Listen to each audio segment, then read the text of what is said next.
A história humana é repleta de narrativas de sobrevivência. Hoje iremos te contar a história do homem que sobreviveu a 2 bombas atômicas.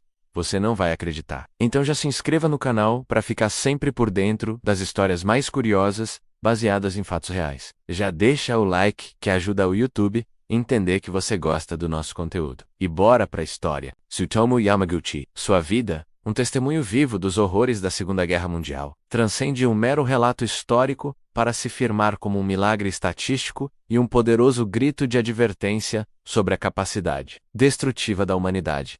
Yamaguchi não foi apenas um sobrevivente do terror nuclear. Ele é a única pessoa oficialmente reconhecida por ter sobrevivido a 2 bombas atômicas, lançadas com 3 dias de intervalo sobre Hiroshima e Nagasaki, em agosto de 1945. Sua odisseia começa longe da tragédia iminente, em um contexto de trabalho e obrigações. Yamaguchi nasceu em 1916 e trabalhava como engenheiro naval para a Mitsubishi Heavy Industries. No verão de 1945, a guerra estava em seus estertores, mas o Japão ainda resistia obstinadamente. Tsutomu, juntamente com 2 colegas engenheiros, Akira Iwanaga e Kuneyoshi Sato, estava em uma viagem de negócios a Hiroshima, uma cidade portuária e um importante centro militar, para finalizar o design de um novo petroleiro. Sua estadia estava programada para terminar em 6 de agosto. 6 de agosto de 1945, Hiroshima. A manhã de 6 de agosto era ensolarada e rotineira. Yamaguchi se preparava para deixar a cidade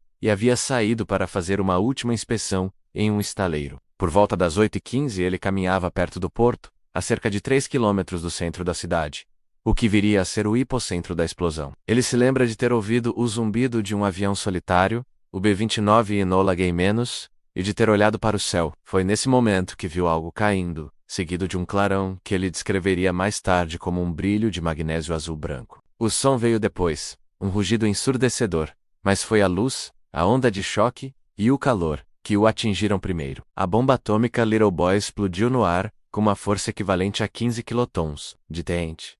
A temperatura no hipocentro atingiu milhões de graus Celsius. 3 quilômetros de distância eram suficientes para salvá-lo da morte instantânea, mas não do inferno que se seguiu. A explosão o lançou violentamente no ar e o arremessou em um campo de batatas. Ele perdeu a consciência por um breve período. Ao acordar, estava envolto em escuridão e fumaça. Seu tímpano esquerdo havia estourado, e a parte superior de seu corpo, exposta ao flash térmico, estava gravemente queimada. O que o chocou, porém, foi a visão ao seu redor. A paisagem havia sido irrevogavelmente alterada. Edifícios se transformaram em pilhas de escombros, e a fumaça negra subia de todas as direções, obscurecendo o sol. Yamaguchi tateou em meio à escuridão, encontrando seus colegas Iwanaga e Sato, que também haviam sobrevivido por um milagre semelhante. Juntos, eles se dirigiram para um abrigo antiaéreo improvisado no estaleiro, determinado a passar a noite, e na manhã seguinte, encontrar uma maneira de voltar para casa para Nagasaki. A viagem de volta foi um pesadelo. Eles viram rios cheios de corpos e pessoas desfiguradas e queimadas,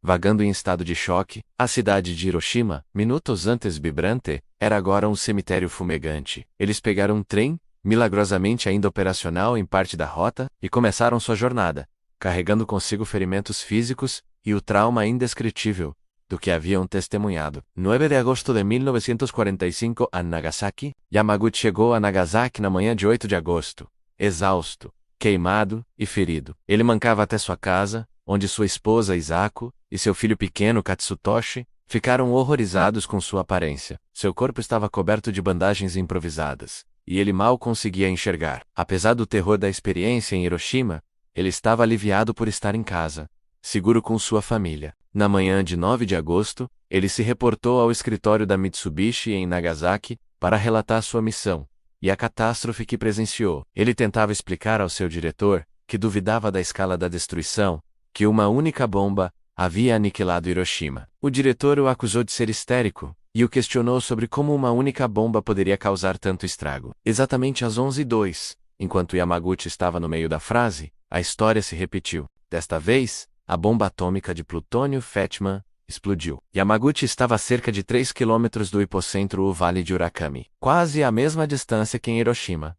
Novamente, o clarão cegante, seguido pelo rugido ensurdecedor. A força da segunda explosão o atirou ao chão. O escritório da Mitsubishi desabou ao seu redor. Pensei que havia sido uma explosão enorme no porto, mas de repente percebi Era a mesma nuvem de cogumelo que eu havia visto em Hiroshima. Eu tive que admitir que era uma bomba atômica, o mesmo tipo, e desta vez estava bem perto de casa, ele diria mais tarde. Yamaguchi estava relativamente protegido pelos escombros do prédio que desabou, o que provavelmente salvou sua vida pela segunda vez. Mas ele estava agora sofrendo de enjoo agudo, por radiação, e febre alta. O milagre real, no entanto, foi o destino de sua família. Sua esposa e filho estavam na busca de pomadas para seus ferimentos, quando a bomba caiu, e encontraram abrigo rapidamente em um túnel, sobrevivendo milagrosamente com ferimentos leves. Sobrevivência e reconhecimento. O calvário de Tsutomu Yamaguchi, após a segunda explosão, foi excruciante. As 2 doses de radiação, cócera e febre constante, vômitos, perda de cabelo e sangramento nas gengivas, sintomas clássicos da doença da radiação. Ele passou semanas em um hospital improvisado, lutando pela vida.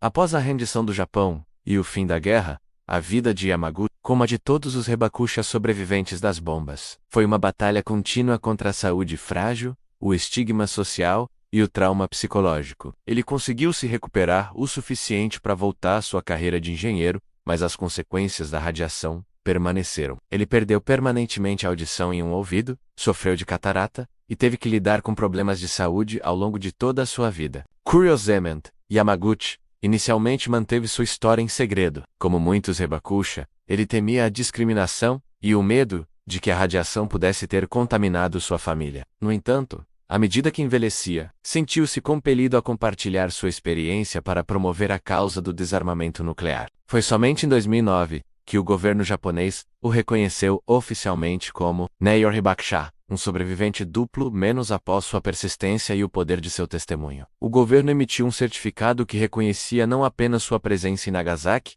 mas também sua exposição à radiação em Hiroshima. Tsutomu Yamaguchi se tornou, assim, o único ser humano a ser legalmente e historicamente verificado como vítima de ambos os ataques atômicos. O legado de Yamaguchi. Tsutomu Yamaguchi faleceu em 4 de janeiro de 2010. aos 93 anos, de câncer de estômago, uma doença comum entre as vítimas de radiação. Até seus últimos dias, ele foi um ativista apaixonado e eloquente pela abolição das armas nucleares. Sua história não é apenas um feito de sobrevivência, mas um chamado à consciência. Em 2006, ele fez um discurso na ONU, em Nova York, dizendo: "Fui jogado no inferno 2 vezes. Minha responsabilidade é garantir que as pessoas mais jovens, a próxima geração, nunca experimentem esse inferno." O relato de Yamaguchi sobre as 2 explosões é, em sua essência, um testemunho de pura resiliência humana. Ele viu a aniquilação total e 3 dias depois, viu-a novamente. Sua vida forçada a confrontar a morte nuclear 2 vezes sublinha o quão tênue é a linha entre a vida e a extinção. A história de Tsutomu Yamaguchi não apenas desperta curiosidade sobre a improbabilidade estatística de sua sobrevivência, mas também serve como um lembrete solene. Se a guerra nuclear é um inferno, este homem foi um mensageiro, que voltou para nos contar sobre ele.